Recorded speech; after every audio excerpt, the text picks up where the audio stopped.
win that 3 years in a row is a phenomenal feat, and we're extremely happy about doing it. But to continue a streak like that, you know, it's always a matter of odds. You go there with everybody goes there with the idea of winning. Unfortunately, there's only be one winner. What would bring the house down, obviously, is the McDonald's car race and the Castro car. John Force and myself. I think that would really be a thriller for me and also the fans. I just would like to be there for it. I mean, this is my rookie season, and getting the chance to race at Indy. I mean, God, I wouldn't care who was in the other lane as long as I was in that in the opposing one.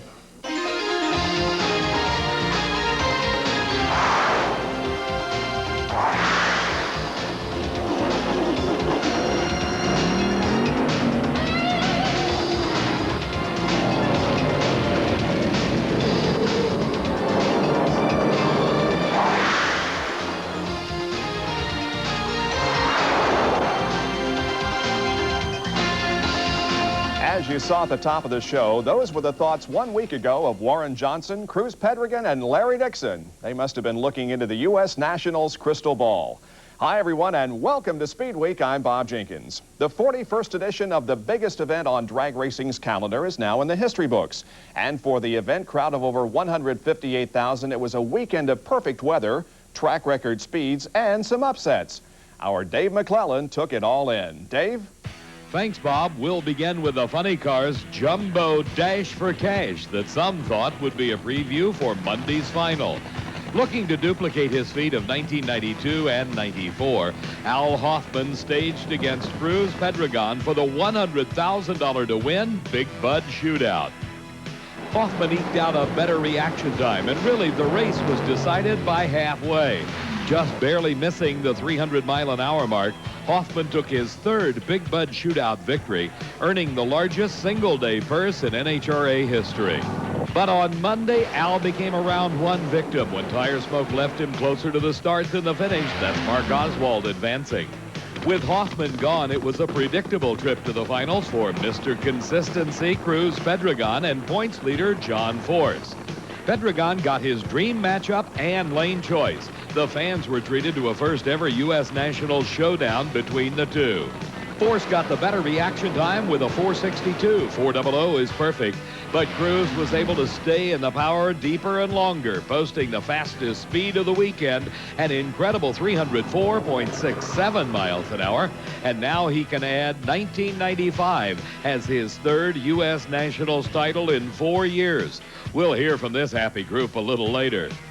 With 4 national events remaining, Force gained 65 points on Hoffman. Cruz attacked from the other side and is now only 149 out of second. The matchup in Pro Stock consisted of unforeseen and expected.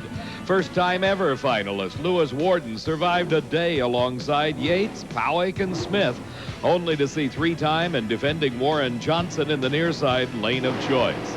In an Oldsmobile battle, Warden beat Johnson off the line with a 5:08, but number one qualifier WJ pulled out a close race with his top speed of the day, 197 miles an hour plus. As expected, he bagged the big one again.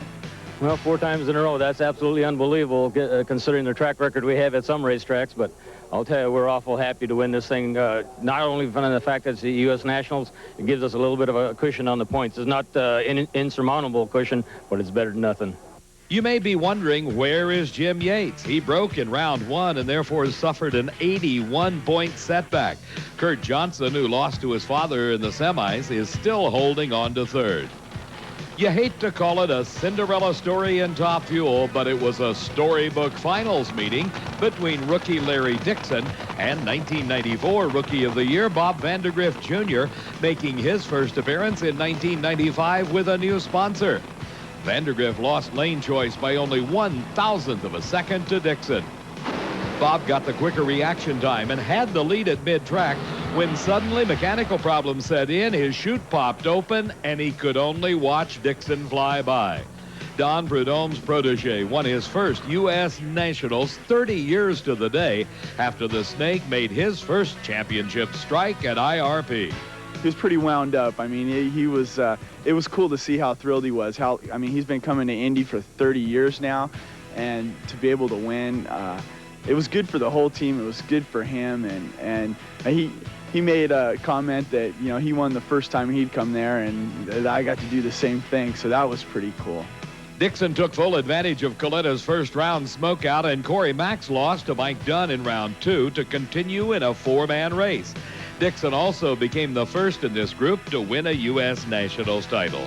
And Bob, I understand you now have a special guest. Indeed I do, Dave. Joining us is funny car winner Cruz Pedregon. And Cruz, what surprised you more, beating Force or the 304? Well, actually, the 304-mile-per-hour run we ran in the final round was just something really special to us. We tested the car in testing, and we felt like the car could run over 300, but to run 304 was just spectacular, and to do it in the final round against an opponent like Forrest just capped off a great weekend for us. This McDonald's Pontiac has never really gone over 297, really, so we've changed it around completely to where we feel it'll run consistently at or above 300 miles per hour. It's something that we wanted to have a car that can run over 300 if we want to compete with Forrest and Al Hoffman and people like that. Cruz, I don't think I've ever seen you as emotional as Monday night. Was this your best win ever? Yeah, I think so. I think the emotions come from the event. I think U.S. Nationals it's really our Super Bowl. We've been fortunate to win it 3 out of 4 years, and each one gets bigger and better. And I just felt it was really a tense race. Not only to be in the final round, but to the opponent. I mean, John Force is a heck of a champion, and to go out there and put him on the trailer and put 304 miles an hour on the scoreboard was it just kind of took my breath away, and I was very excited. Well, Cruz, you're used to victory celebrations at Indy. Your car owner, Joe Gibbs, got his first taste. What did he think about it?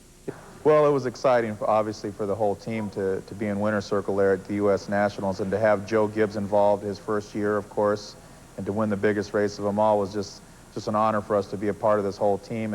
And he was excited. You know, he's won some big events in his career, and to have him join us there in the final round there and win that and all that went on there was just great. And it would be something that we'll remember for a lot of years to come. With the win, you pick up 84 points on Al Hoffman. Is he or Force catchable?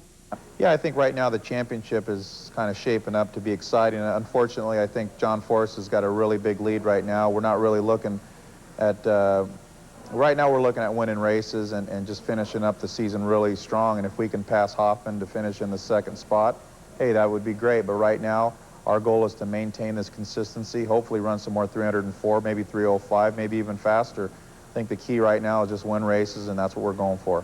How does a 3-time U.S. Nationals champion celebrate the night of the race?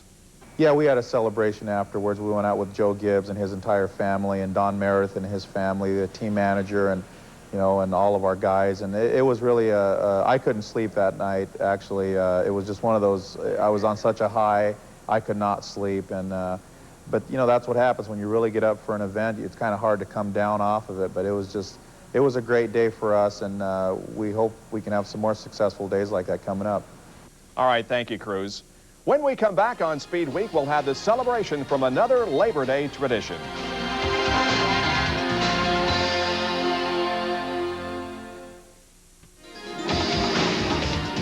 Jeff Gordon looking good here in turn 4. The battle is for second place between Earnhardt and Wallace. Gordon wins.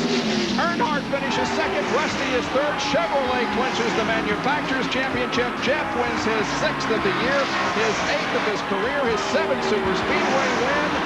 He steps another inch toward that NASCAR Winston Cup championship. No, this might have been a foot.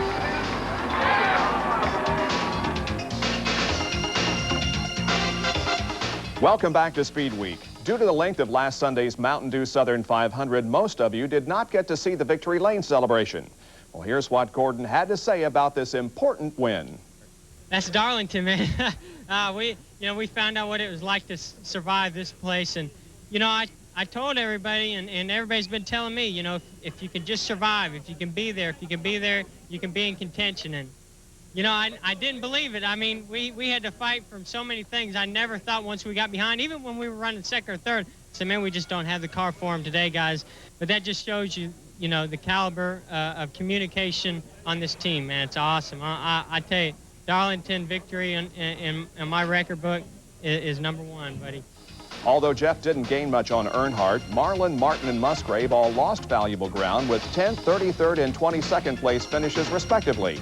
In the second half of the season, Gordon is now averaging a 4th place finish. Rusty Wallace's crew chief Robin Pemberton was named the Western Auto Mechanic of the race. Wallace rebounded from 21st starting position to take third. He's now 7th in the point standings.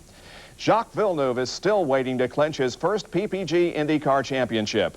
Last weekend at Vancouver, he ran into another delay. His weekend started off well as he captured the pole with a new track record and led at the green, leaving outside pole sitter Jimmy Vasser and company trailing. But the tight street circuit proved to be too narrow to accommodate the close racing that began early. Gilles de Ferran was the first to find his way into the wall when he was hit from behind by Al Unser Jr. The resulting traffic jam brought out the red flag. This gave de Ferran an unprecedented second chance as Team Hall utilized a rule that allows a spare car to be used in a race. During the 40-minute delay while IndyCar refueled the field, de Ferran's backup car was prepared and he assumed his original starting spot. On the restart, Villeneuve pulled away from the rest of the field. But on lap 26, Michael Andretti accelerated his own strong drive to the front when he squeezed under Villeneuve for the top spot. The next several laps saw Villeneuve desperately trying to keep third place Unser at bay. But his luck and tires ran out as Junior went by, bringing 4 more cars with him and dropping Jacques back to 7th. After the pit stops, Unser took the lead from Andretti, who would eventually retire with gearbox problems. This marked the 4th time this season that Michael's Ford Cosworth has fallen out of the lead due to mechanical failure. Unser went on to record his 3rd consecutive win at Vancouver and 4th of the season, keeping his hopes alive for a 3rd PPG title. De Ferran posted his career best finish as he drove his backup car to 2nd place in his first IndyCar podium finish.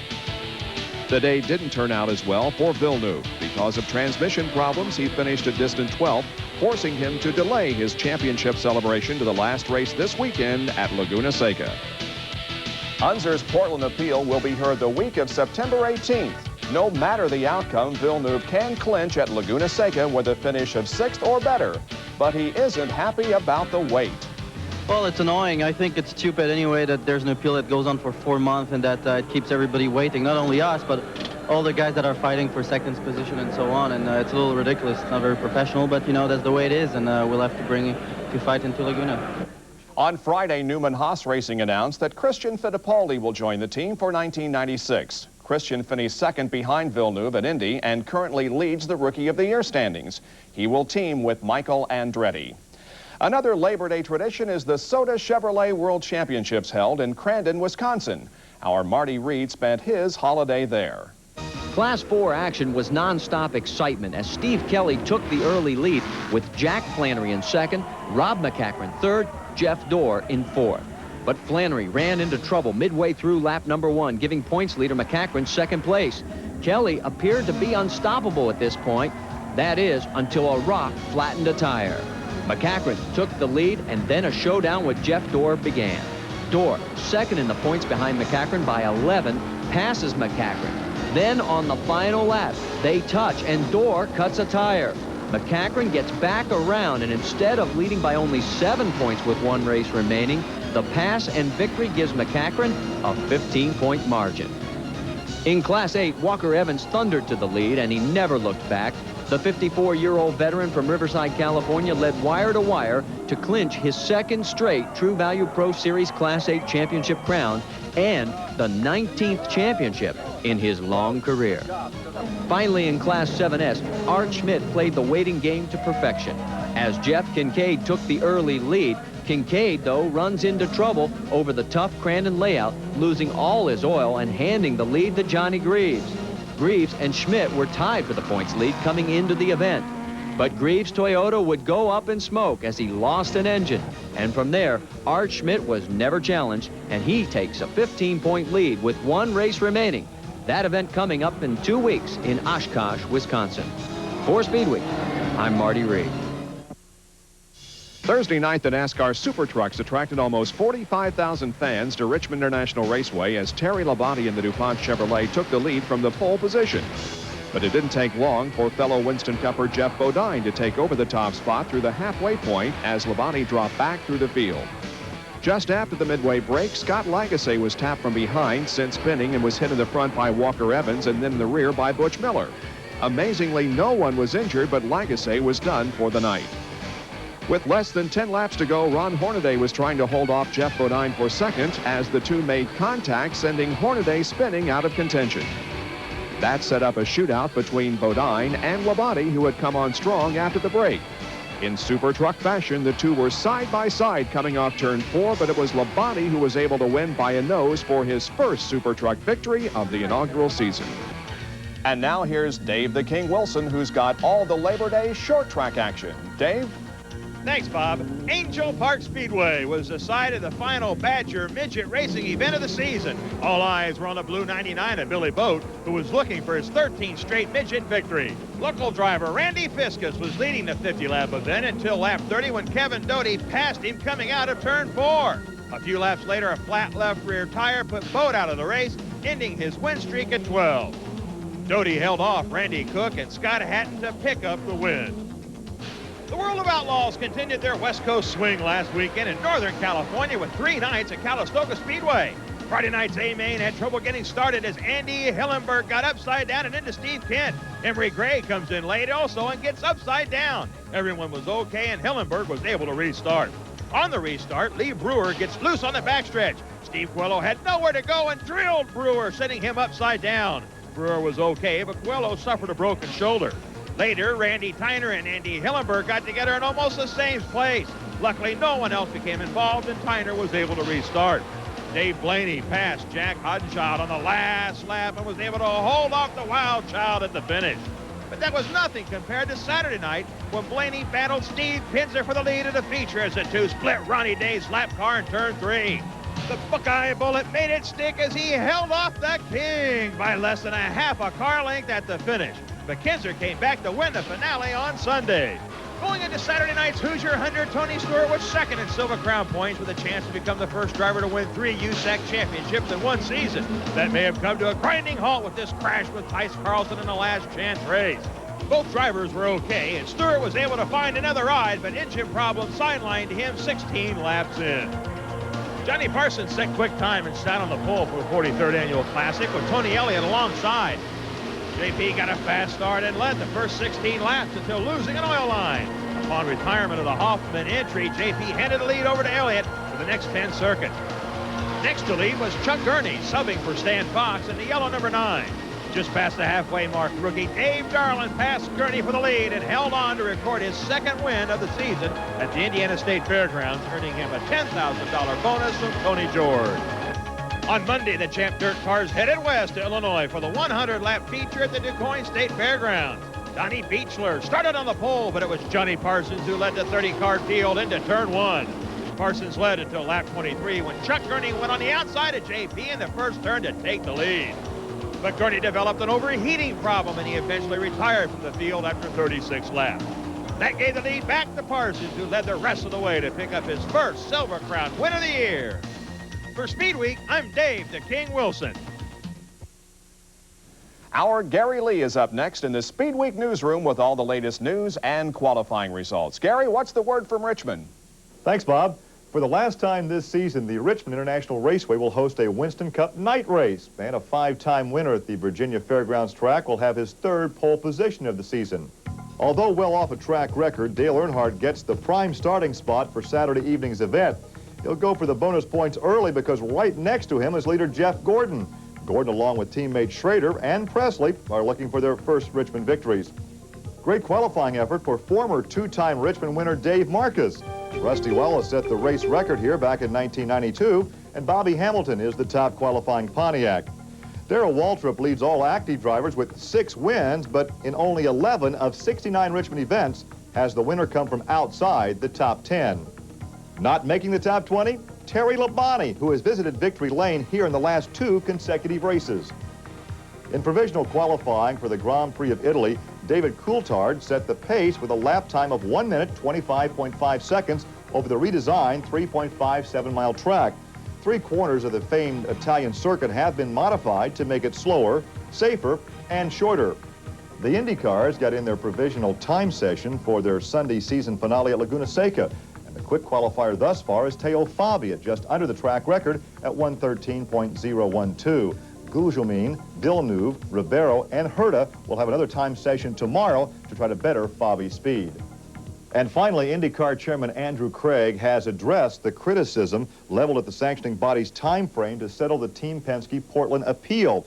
Now, according to the Indianapolis Star, Craig says that although he is not happy with the situation, he takes full responsibility. And since the IndyCar Championship may well hinge on the panel's decision, everything must be done properly. I'm Gary Lee. Have yourself a great weekend. Thanks, Gary. And now here's a look at the CarQuest racing calendar.